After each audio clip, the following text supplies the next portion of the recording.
everyone, welcome to Transcontinental Times 360 Degree Show. This is Vishal Sharma. Today we have a very special guest, Nawabon ke Shehar se, which is Lucknow, Mr. Sujit Kumar, the former Olympian and captain of the Indian hockey team. I welcome you on the show, Mr. Sujit. I wish you a very warm welcome and thank you so Thank much you. for joining us today evening. कैसे हैं आप? How have you been? How was your day?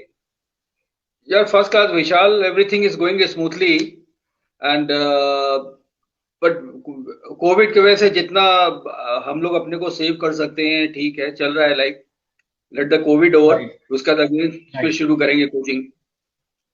Okay. So, except COVID, what are you like doing these days? Because last 1.5 years हम लोग सफर कर रहे हैं COVID से, and after that, I think from January onwards, you could also see that lot of services and government things have been resumed. Now vaccine has come, and I mean offices and companies are getting also resumed slowly slowly. So आपको क्या लगता है अभी current scenario को देखते हुए country की situation जो है is it okay, is it right what government is doing Yes, and that. Vishal, Vishal, country, whatever government is doing, it is fantastic. But as a citizen of India, we should follow the government norms and guidelines. तो Right, अगर हम alert नहीं रहेंगे तो government कितना भी कुछ करेगा, हम कुछ नहीं बच सकते. तो कोविड ऐसा है, पैंडेमिक है, इससे बचना सिर्फ गवर्नमेंट का काम ही नहीं है. It is our moral responsibility to support the government to save us. absolutely, तो absolutely. हम लोग को कैसे क्योंकि सेव करना है, अपनी लाइफ को कैसे सेव करना, अपनी फैमिली को कैसे सेव करना, we have to think. right.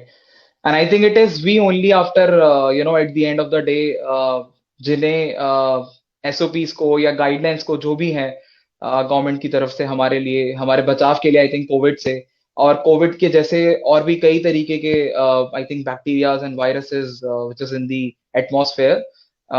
So I think it's only we who should follow the guidelines, and then only I think we citizens can be stay away from all those kind of pandemics. क्योंकि अभी फिलहाल में मैं UP में अलीगढ़ नाम के एक शहर में गया था and I saw there was an event going on, and there were around 5 to 10,000 people at a time, and nobody was wearing not even a single person was wearing the mask. तो social distancing भी नहीं था. There was no thermal screening at the entry, and no sanitization were going on. तो क्या लगता है आपको अभी मुंबई की सिचुएशन को देखते हुए कंट्री में एक साल के बाद वैक्सीन आया and theatres, schools, universities and some other private sector organizations also got resumed, where if we talk about Delhi or UP जहाँ से आप और मैं belong करते हैं, what are the situation? Are people wearing mask and following the guidelines in Lucknow? नहीं, Lucknow UP government ने काफी कंट्रोल किया है कोविड को. It is and thanks Right. To chief minister of UP Mister Yogi Adityanath, Yogi because Adityanath, right? He is very strict chief minister. और उसने जो भी रूल बना दिया उसको फॉलो करना ही करना है. ठीक है, पब्लिक में का दिमाग अलग अलग तरीके से चलता है. बहुत लोग बॉदर नहीं करते, अगर जो बॉदर नहीं करते हैं वो अपने रिस्क पे हैं. लेकिन नॉर्मली जो Right. सेंसिबल पर्सन है लाइक मी, जो भी सेंसिबल पर्सन है वो आज भी मास्क यूज कर रहा है. जो भी बाहर से मार्केट से ग्रोसरी आइटम या जो भी खरीद के लाते हैं उसको Milk, सैनिटाइज करके फिर groceries, यूज कर रहे right. हैं. तो उसको मीन्स करना कहने का मतलब पड़ेगा. ये है कि जी जी, भाई जो आप सीएम पहले सीएम फॉलो कर तो रहे थे. ठीक है, सीएम सारे रूल को बना रहा है, सारी फैसिलिटीज दे रहा है, तो उसको फॉलो करना पब्लिक का काम है. सबको थप्पड़ मार के तो फॉलो नहीं करा सकता ना. Being a exactly. Responsible citizen we should follow the rule. तो अगर फॉलो करेंगे तो हम बचेंगे तो दूसरा हमारा फेलो सिटीजन बचेगा. एंड आई थिंक कहीं ना कहीं हम ही लोग रीजन है eight the end of the day. Mask नहीं पहनना, डिस्टेंस नहीं रखना, सैनिटाइजेशन नहीं करना, एंड रेस्टोरेंट्स ओपन है, थिएटर्स हैं, मॉल्स आर ओपन, या नॉर्मली हम देखते हैं स्ट्रीट्स पर you know folks are not wearing mask actually in a huge quantity. Rush है but we are not keeping distance and mask नहीं पहन रहे हैं. बहुत सारी जगहों पे। So I think at the end of the day public या हम लोग ही इसके जिम्मेदार होते हैं अगर ये दोबारा वापस आता है। लोग शायद कहीं ना कहीं, आपको क्या लगता है, ये सोच रहे हैं कि कोविड खत्म हो चुका है या वैक्सीन आने की वजह से हम कोविड, फ्री हैं। विशाल, वैक्सीनेशन आ गया है, वैक्सीन सबको लग जाएगी, लेकिन कोविड एक ऐसी डिजीज हो गई लाइक वायरल फीवर, ये कभी एग्जैक्टली। जाएगी नहीं, कभी नहीं जाएगी। क्योंकि हमारे यहाँ जो पॉपुलेशन है 130 करोड़ पॉपुलेशन है, ये गवर्नमेंट कैसे राइट। तय करेगी कि सब कुछ खत्म हो गया है? तो हमको गवर्नमेंट को सपोर्ट करना चाहिए कि गवर्नमेंट के जो रूल्स है हमको उसको फॉलो करना एब्सोल्युटली। चाहिए। अगर मास्क बोला गया है, डिस्टेंस रखना है तो रखना है, तभी ये चीज खत्म होगी। अगर ये नहीं खत्म होगी तो हमेशा डर रहेगा, क्योंकि ये स्प्रेड बहुत जल्दी होते हैं, कंटीजियस है। तो बिल्कुल। इसमें आई थिंक इसमें जो है इसी तरह सेफ्टी यूएस करनी है। ने और चाइना ने बहुत ही जल्दी ओवरकम किया, and they have very well come back to their normal lifestyles, and tournaments are happening. Talking about to a sports personality like you are from hockey, an Olympian, and you have a laborious, illustrious, career as player and as coach. So I would like you to please tell our viewers how has been your journey so far. आपका सफर कैसा रहा as a player, and then you have been a coach also similarly for the Indian team. So please हमें बताएं अपने सफर के बारे में। Vishal, my family background is hockey family. तो उधर से हमारे ग्रैंडफादर ने शुरू किया, फिर फादर ने किया, सब पकड़ा, फिर जी। अंकल्स ने खेला। तो हमारे पूरी फैमिली में कोई बहुत ही ऐसा, सारे नेशनल, मैक्सिमम 5 या 6 नेशनल प्लेयर थे इंक्लूडिंग माय ब्रदर्स। पर जो हम्म। इंटरनेशनल प्लेयर हमारे अलावा कोई नहीं था। और हमारे एक अंकल्स थे जो 76 ओलंपिक के प्रोबर्स थे।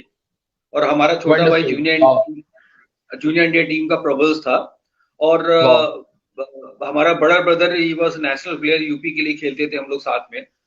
बट जहां ओके। तक पूरी जर्नी का सवाल है, जब तक कि आपको आपके पेरेंट्स सपोर्ट नहीं करेंगे किसी भी फील्ड जी। में, खासतौर जी। से स्पोर्ट्स एक ऐसी फील्ड है जहां पे बहुत ज्यादा आपको कंसंट्रेट करने की जरूरत है, प्रॉपर डाइट की जरूरत है, प्रॉपर गाइडेंस की जरूरत है। अगर आप बड़े राइट। प्लेयर बन गए तो आपको ये भी गाइड करने वाला कोई होना चाहिए कि आप किस ऑर्गेनाइजेशन में ज्वाइन करेंगे जहां पे आपका वो जो परफॉर्मेंस है वो कंटिन्यूअसली ऊपर जाता रहे। तो कई चीजें एग्जैक्टली। होती हैं स्पोर्ट्समैन के लिए।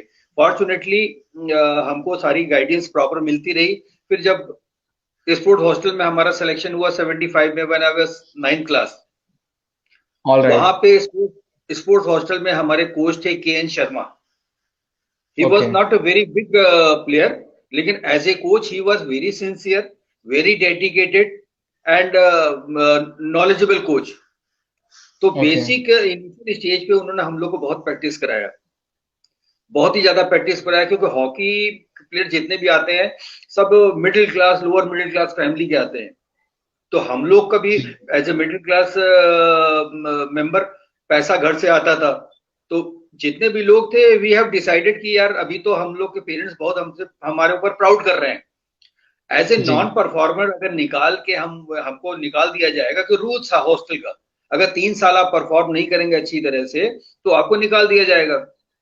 तो we oh have really. Decided कि भाई हम अच्छा परफॉर्म करने के लिए क्या करना पड़ेगा, इंडिविजुअल प्रैक्टिस करना पड़ेगा। तो इंडिविजुअल प्रैक्टिस करने जी। के लिए हमारे मेरिट हॉस्टल, स्पोर्ट्स हॉस्टल के लड़के सब रात में उठने लगे, बैडमिंटन हॉल में प्रैक्टिस करने लगे कि हम ओके। प्रैक्टिस करेंगे। तो वो 4-4 घंटे इंडिविजुअल प्रैक्टिस करने लगे बैडमिंटन हॉल में। फिर हमारा कोच जो है 6 से 8 बजे तक वो प्रैक्टिस कराते थे। तो ओके। ये एक इंडिविजुअल प्रैक्टिस करते करते जो इंडिविजुअल स्किल है उसमें परफेक्शन आने लगा धीरे धीरे। अब जब परफेक्शन आने लगा तो 81 में, जब इंडिया 81 में क्या हुआ कि 78 में हमारा पहला नेशनल था मदुरई में। जी। जब 10th क्लास में थे ओके। तो पहली बार हमने जूनियर नेशनल खेला मदुरई में 78 ओके। में। फिर उसी